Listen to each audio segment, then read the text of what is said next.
Hello again guys, it's Carly from the Poetry of Nice and welcome back to my series all about what I wish I would have known before I started reselling online. If you haven't caught the rest of this series yet, I will go ahead and link it up above in a card, but this episode is going to be how to source creatively. So if you're anything like me, you're constantly looking for new ways to source inventory that's going to lower your cost of goods and also keep you interested, because it can get a little mundane flicking through racks in the thrift store, if I'm honest, my personal opinion. So I like to find new ways to acquire new items that are going to kind of spark my interest, but also are going to be really beneficial to my business. Real quick though, if you're new here, this is a channel all about reselling online. I sell on Etsy, eBay and Poshmark, and I sell everything from vintage goods to like vintage and contemporary clothing.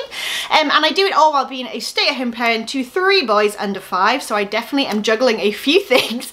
And I do haul videos and sales videos and how-tos, tutorials, day in the life and all kinds of cool stuff in between. So if that sounds interesting, please do think about hitting that subscribe button down below, and don't forget to say hello in the comments so I can say hi back. Okay, so the first tip is going to seem a little bit like an obvious one, but this is where I begin when I'm looking for brand new places to source inventory. So I start with Google, and I will Google thrift stores in my area, and then I'll go like a little wider, maybe to like an hour around, something like that, and I will look not only for the chains, and obviously take a little peek at the reviews and things like that. Although bear in mind, you don't know who is reviewing the store necessarily, so if they're not a reseller, they may not quite share your perspective in terms of what is good that the store may stock or have an offer. So I start by Googling, and I obviously take a look at the usual chains, and then I also look for independent thrift stores.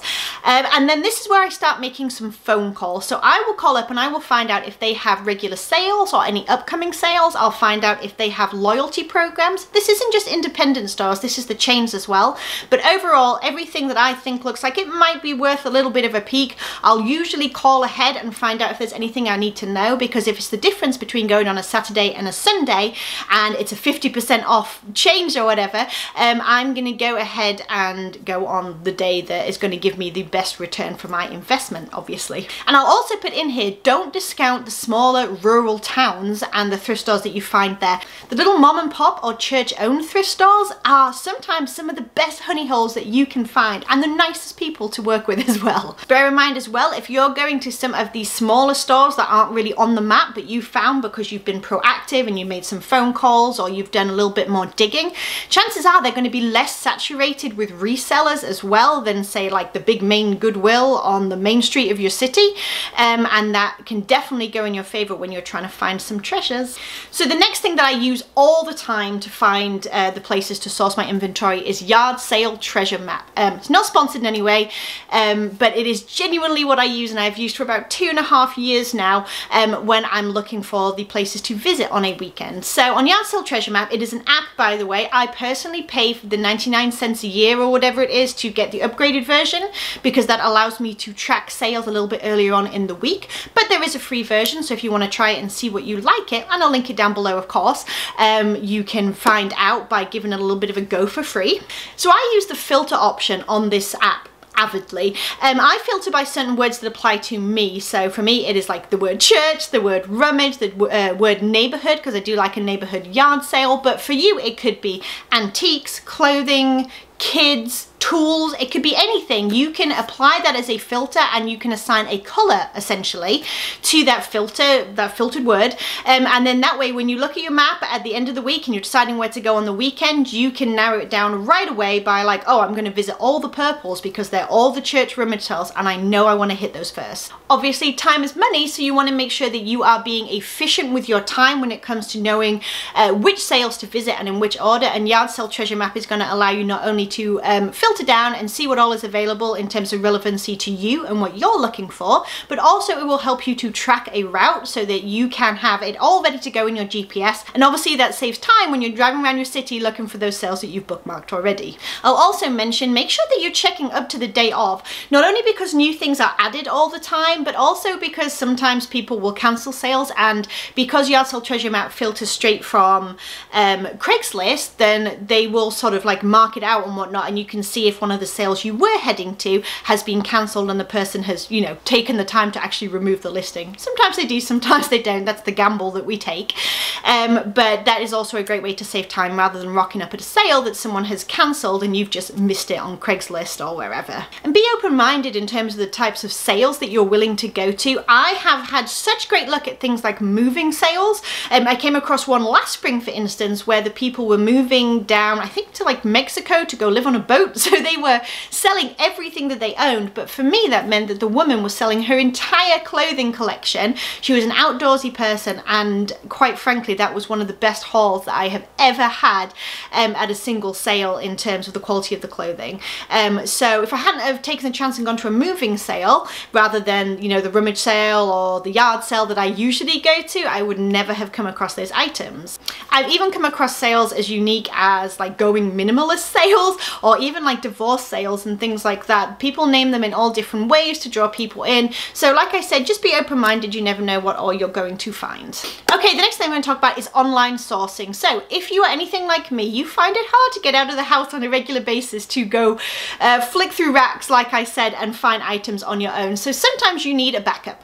It might not be that you have kids like keeping you at home. It might be that you have a disability or that you're a carer for someone else, you're a student, anything like that is going to eat into your time separately from your reselling business. It is always good to have a secondary way to source inventory. There are several ways you can do this. I know that ThredUp has been doing the rounds quite a lot with their reseller or rescue boxes or whatever you want to call them. You can find all kinds of those unboxings, I know, if you just type it into YouTube. I personally did a ThredUp unboxing, but I went through the clearance section. I didn't do a rescue box. I didn't want the mystery element. It's just not my thing. But I did do a clearance haul from ThredUp and I did okay with that. I'll link that up above as well in case you're interested in seeing what that haul was like. But I know that you can go on there and there's plenty of coupon codes that you can Google and find for ThredUp as well to give you even more of a discount. And like I said, that video is going to tell you the best way to find those lower prices and higher end brands by adjusting filters and searches and things like that within the ThredUp website. It's also worth noting that you can get reseller mystery boxes. You can get them on almost any platform, Poshmark, eBay, Mercari, wherever you want to go. And I know that they can be hit or miss. And I don't have any that I would particularly recommend. I've done one once. Again, I'll link the video in case you're interested. And it was a fun experiment. I got some great pieces, great brands, but my cost of goods was just a little higher than I would like. So I haven't done another one since. But you can just start by looking at people's reviews, specifically around the mystery boxes and things like that, and see what other people have said when they have purchased them, and then that will give you maybe a little bit more of an educated gamble if you're going to make a purchase like that. Another thing to bear in mind is you can take a look on the apps themselves or the platforms themselves to see if there's anything where the price is low enough that you can go ahead and buy it on the platform itself, either be eBay or Poshmark or wherever, and have it shipped to your door and still have your cost of goods be low enough to get a good resale value. So for me on eBay, what I would do is I would adjust my filters to show me either ending soonest? No, that's not a thing. I would adjust my filter to show me what is ending soon, or perhaps just the auctions that are there, and see if I can nab anything for like 99 cents plus shipping that I'll be able to resell for a decent profit. Or even on Poshmark, some people do like closet clear outs. They do, you know, 5 for 25. You can bundle a whole bunch of items to save because you only pay the shipping once, but you can put as many items as you like within the bundle, essentially up to £5, and shipping gets iffy, but you know what I'm saying.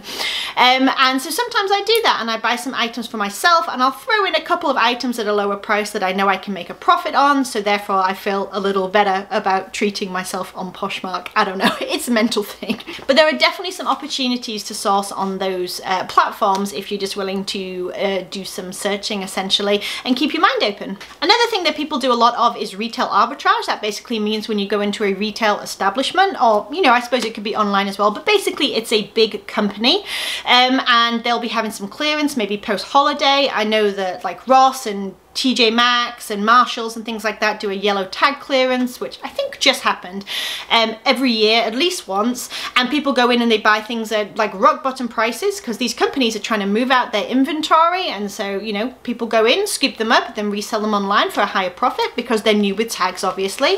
I think that this works especially well if you are an Amazon seller. I am not, especially with hard goods and things like that. And also you do need to bear in mind when you're doing this that the market is most likely going to to be saturated for a while. So don't expect that you, unless you're really one of the first people in there and you're getting it listed immediately, that you're going to be selling your items right away for a really good profit margin, because chances are, with social media and all these different platforms alerting us now that this stuff is going on, a lot of other people are scooping up the same items, newer tags and all that good stuff. So you may need to hold on to that inventory just a bit longer to let that market saturation kind of pass you by.